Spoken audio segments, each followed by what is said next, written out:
Hey guys, this is Sahil from alphabetazone.com, and in this video I will show you how to get story notification for any particular story on your Snapchat.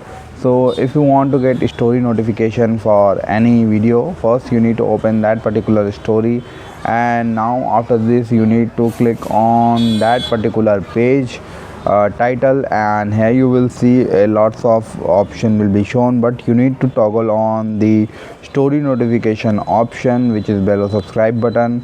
And once you enable that particular story notification, you need to enable this on your phone also. So after this, story notification will be on, and any of the story from that particular page will be sent to your mobile app. So this is the way to on story notification on Snapchat.